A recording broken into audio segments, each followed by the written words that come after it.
और विद्वत अधिवक्ता आदरणीय श्री रामजी दास जी, लखनऊ के सम्मानित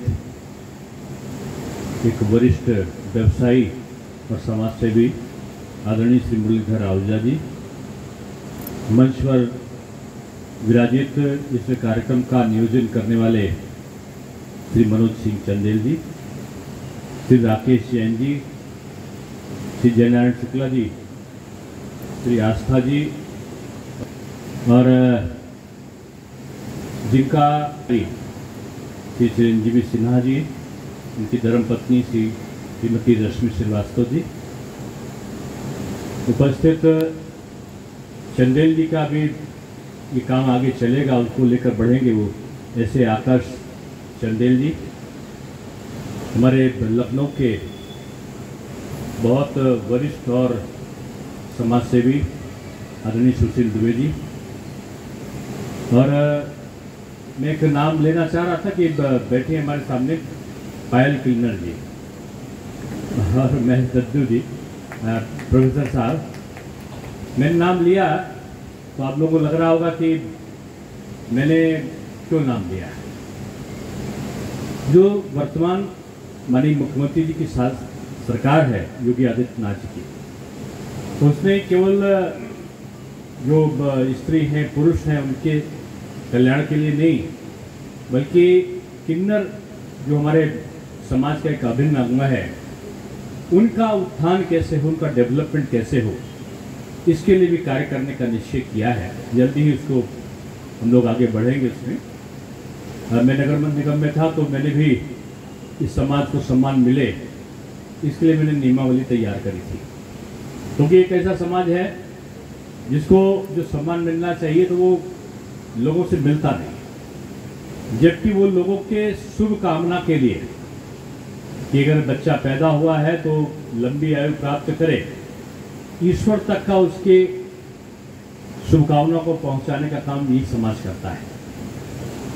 आज पुस्तक मेले में मैं आया और पुस्तक मेले में आने का मैं रिकॉर्ड अपना गिन रहा था, और सबसे पहले बलरामपुर में गया था, बलरामपुर गार्डन, और बलरामपुर गार्डन में पहला जो पुस्तक मेला है 2003 में लगा था, और 2003 में मैं राष्ट्रीय युवा आयोग में था, मैं भारत सरकार का सदस्य था, और उस समय मैं यहाँ पर आया था।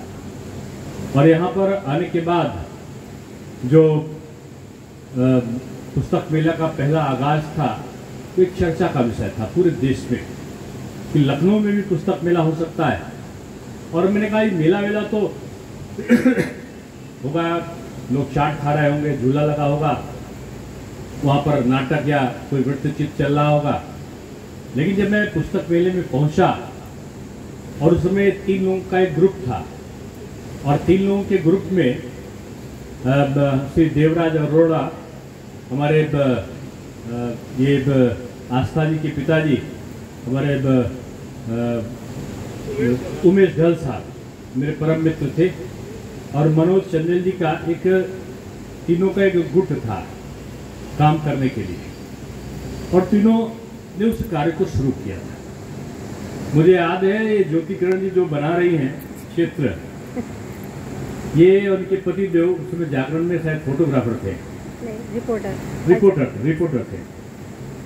ये लोग पहली बार मिले तो मैंने कहा ये लोग हैं कौन जो दौड़ दौड़ के काम कर रहे हैं। बाद में अलग अलग वर्षों में आया तो मैंने देखा कि 2 बच्चियों को एक अंगोछे से पीछे बांधकर ज्योति जी यहाँ पर आती थी, और वो 2 बच्चियाँ जो थी, आज मैं पूछ रहा था तो दोनों बच्चियों को मुझे पंपलेट दिखा रही थी कि 2 बच्चियाँ जो है उनके लिए एक किसी एड में उनका नाम आया है, यानी वो इतनी बड़ी हो गई।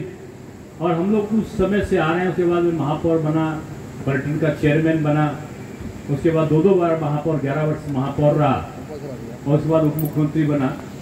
तो पुस्तक मेला में आने का क्रम मेरा नहीं टूटा, और इसका कारण यह था कि जैसे लोग कहते हैं ना, एक बार एक अर्थशास्त्री, पहले लंदन जाइए तो बड़ी बात होती थी, ये 18वीं शताब्दी के अंत में एक को लंदन जाना था फ्रांस के व्यक्ति को।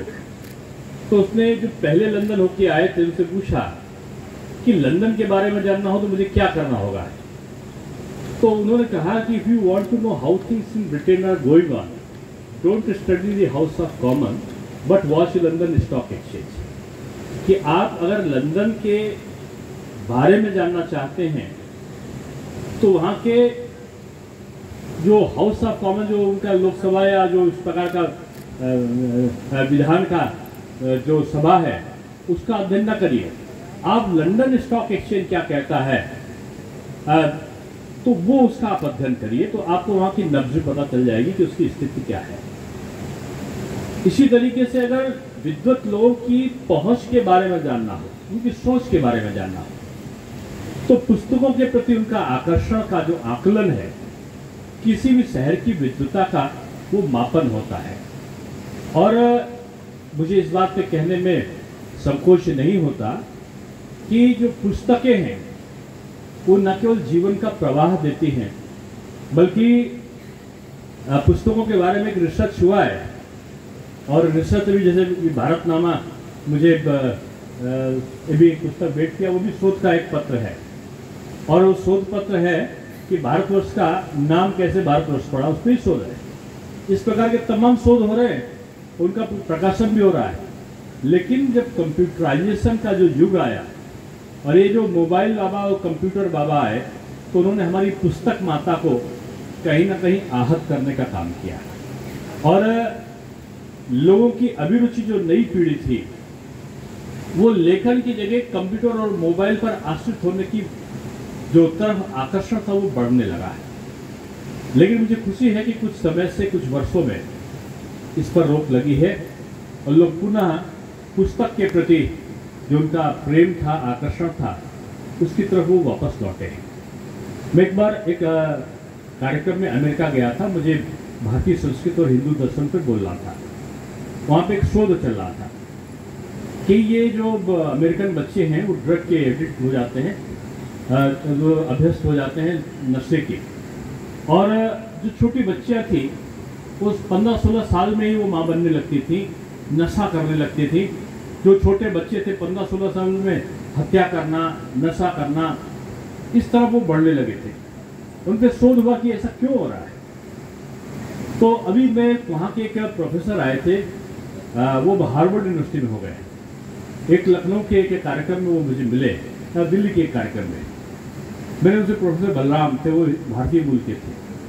मैंने उनसे पूछा, वो रिसर्च चल रही थी 2000 में, और वो 2000 में रिसर्च का निष्कर्ष क्या निकला कि जो बच्चे अभ्यस्त हो रहे थे नशे के, उनको कैसे उनको कंट्रोल किया जाए, उस पर क्या निष्कर्ष आया।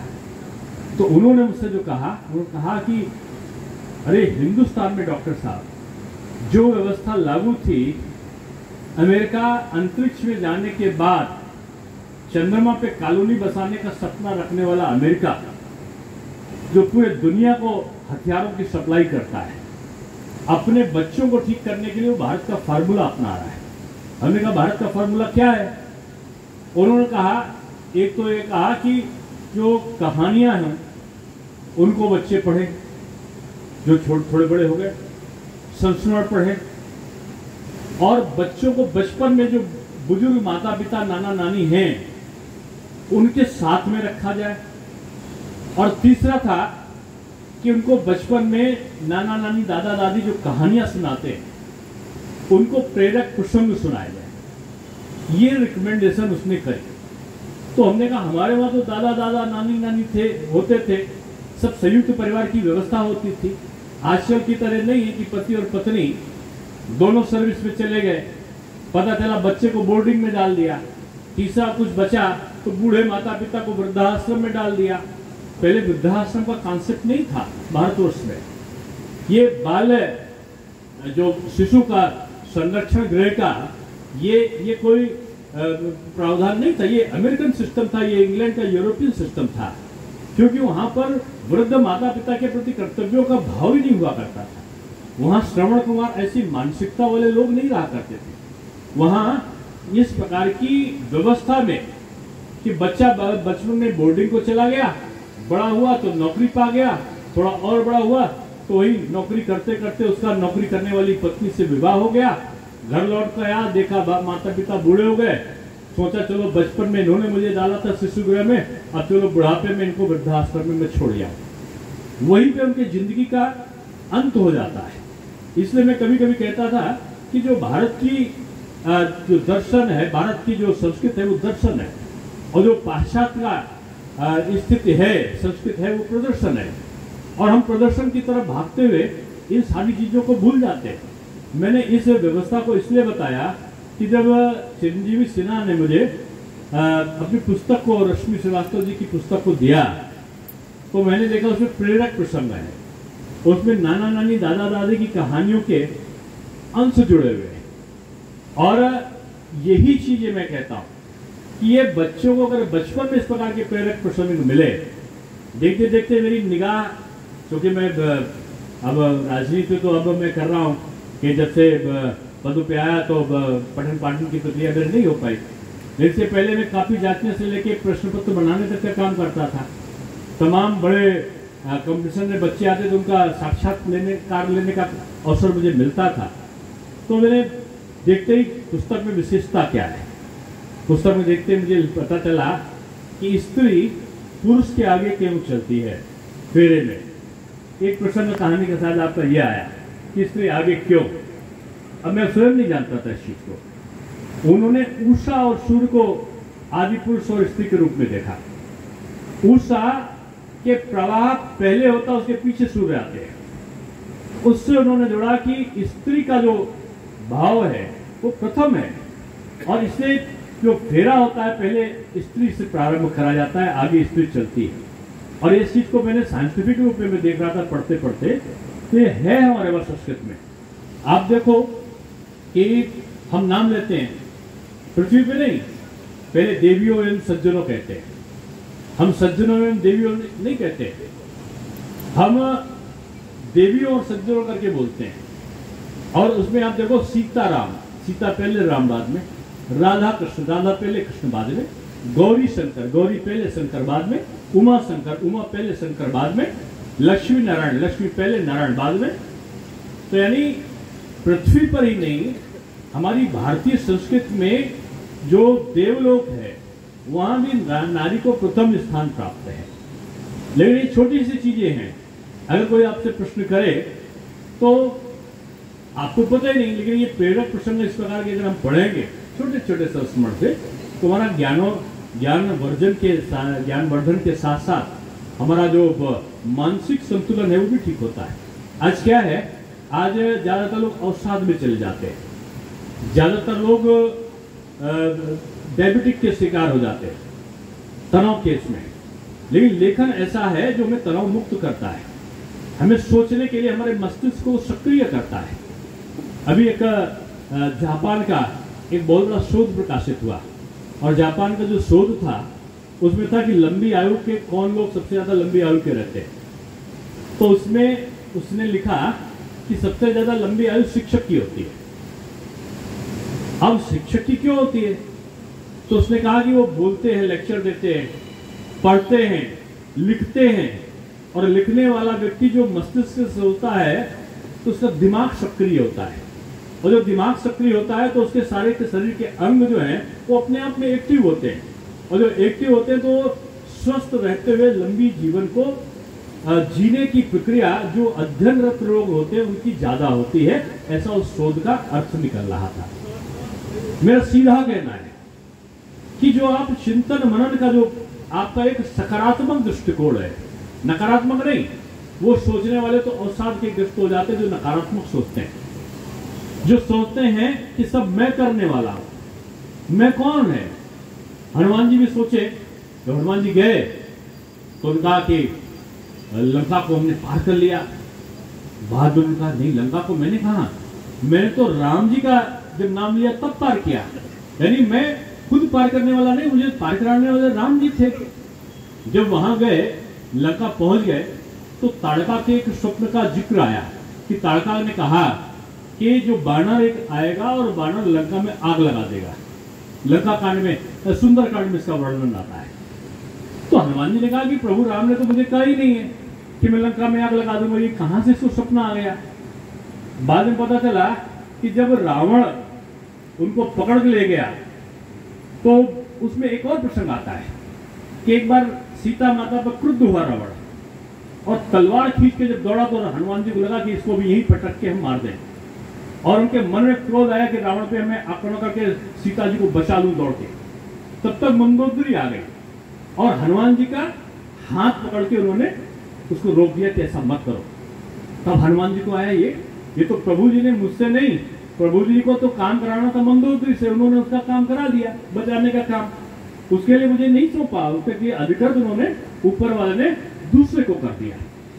तब तक क्या हुआ कि रावण के सेनानियों ने मेघनाथ ने सुनने हनुमान जी को पकड़ लिया, और पकड़ने के बाद जब उनको उनकी पूंछ में कपड़ा लपेटने लगे, उनकी पूंछ में वो विभिन्न प्रकार के तेल और वो डालने लगे कि उनको घी डालने लगे कि अब उसको आग लगा देंगे, तब हनुमान जी को आया कि ये प्रभु जी जो हैं ये काम मुझसे कराना चाहते हैं, क्योंकि मैंने तो आग लगाने का सोचा नहीं। अब रावण ने स्वयं से अपने वहां आग लगवाने के लिए मुझे कपड़ा भी उपलब्ध करा दिया, घी भी लगवा दिया, और रावण ने सारा व्यवस्था कराने का प्रयत्न अपने आप प्रभु की इच्छा से, प्रभु जी ने रावण के माध्यम से मुझे एक अवसर उपलब्ध कर दिया। जहां आग लगी उन्होंने पूरे लंका में आग लगा दिया, और उन्होंने कहा ये काम भी प्रभु जी मुझसे कराना चाहते थे, मैं सोचता था मैं करूंगा, लेकिन रावण ने अपने आप से सामग्री उपलब्ध करा के करवा दिया। मैं करने वाला नहीं हूं, करने वाला कोई और है जो मुझसे काम कराता है। इसलिए जो लिखते आप हो, आप नहीं हो, आपसे लिखवाने वाला काम कोई और कराता है, और वो है आपका अंतर मन का चित्त। रामजी दास जी, मेरे पूज्य पिताजी के समय के आदरणीय रामजी दास जी एक ऐसे अधिवक्ता रहे हैं जिनको व्यापारी वर्ग से लेकर सारे लोग बहुत सम्मान की दृष्टि से देखते थे। इनका ज्ञानार्जन ही अपने आप में इनका विशिष्टता है। तो अभी वो कह रहे थे कि जो लेखन है वो दिमाग से नहीं होता है। ये बात सही है, लेखन दिमाग से नहीं दिल से होता है, और जो दिल से सोचो वही चीज निकलती है, और जो दिल से चीज निकलती है वही समाज का परिवर्धन करने के लिए उपयुक्त होती है। इसलिए मैं कह सकता हूं कि लेखन का भाव मन में शांति देता है। मैं जब चिरंजीवी सिन्हा जी बहुत पहले सीईओ हुआ करते थे लखनऊ में, जब इनका विनम्र स्वभाव देखकर मैं देखा तो मैंने अपने साथ वालों से कहा, एक अच्छा आदमी एक कड़े कार्य के लिए कैसे अधिकृत हो गया। पता करो इनके पिताजी वगैरह कोई अध्यापक तो नहीं रहे, शिक्षक तो नहीं रहे इनके, अब मुझे नहीं पता क्या रहे आपके पिताजी, माता जी अध्यापक आ रहे। तो मुझे था कि घर में जो परिवेश मिला होगा वो मधुरता का भाव कहीं ना कहीं शिक्षक भाव आपका दर्शित हो रहा था। लेकिन बाद में जब ये पुस्तक की बात करने लगे तो मैंने कहा कि पुस्तक, अब इनका मैं ये नहीं बताया था कि मेरी पत्नी जो है लेखिका है, उन्होंने कहा कि वो पीपी से अधिकारी है। अब 2 पुलिस के अधिकारी घर में बैठे हैं तो ऐसी की तैसी होता है घर में, लेकिन यही अध्यात्म है, यही शिक्षा का प्रभाव है, और यही एक जीवन जीने की, एक उत्तम जीवन जीने का ये कार्य है कि हम दोनों का एक मेंटल स्टेटस मिले, और जो पति पत्नी का धर्म का निर्वहन है कि हम एक दूसरे के साथ न केवल जीवन का निर्वहन करें बल्कि समाज के प्रति जो मेरा दायित्व है उस दायित्व को पूरा करने के लिए हम प्रस्तुत हो सकें। इसकी भावना मैं समझता हूं कि घर में जब जाते होंगे तो अपराध और अपराधी की जगह समाज और कल्याण, इसके विषय इनके सामने जरूर आते होंगे। मैं शुभेच्छा दूंगा, आप पुलिस के दायित्व का निर्वाह अच्छी तरीके से करिए, और मैं तो मानता हूं कि पुलिस का ये दूसरा रूप ये उभर कर आना चाहिए। और मैं मनोज चंदेल जी कहूँगा कि पुलिस की जो वर्किंग है, उनकी जो जीवन चर्या है, उस पर भी एक शोध करने की जरूरत है। उनके काम के शैली में परिवर्तन कैसे हो, उनको भी आराम चाहिए, उनको भी परिवार के साथ जीवन जीने का अधिकार है, उनमें हम कैसे सन्निकटता ला सकते हैं। हम एक पक्ष देखते हैं कि यहाँ बेईमानी हो गई, अरे और तो और पुलिस वालों के बच्चों को कोई देख ले तो दूसरी प्रकार से वो उसका बारे में नियोजन करने के लिए वो आतुर हो जाता है। लेकिन अच्छे पुलिसकर्मी का जो दूसरा स्वरूप है वो उभर कर आना चाहिए। और हमें मानता हूं कि सब अच्छे होते हैं, कोई खराब होता ही नहीं, लेकिन उसके रूप को अच्छा कैसे किया जाए। आप लेखक हो, अपने संस्मरणों में पुलिस के बारे में लिखो, और पुलिस के बारे में कौन कौन सी आने वाली कठिनाइयां हैं, उनके निवारण के उपाय क्या है, और उनकी कार्यशैली में किस प्रकार का हम और अंतर ला सकते हैं, शासन सत्ता के साथ समन्वय का भाव क्या होगा, और उनकी जो सेवा नियमावली है उसमें कौन कौन सी चीजों को जोड़ने की आवश्यकता होगी, इस पर लेखन होना चाहिए। पुस्तक मेला में इस प्रकार के तमाम ज्ञानवर्धक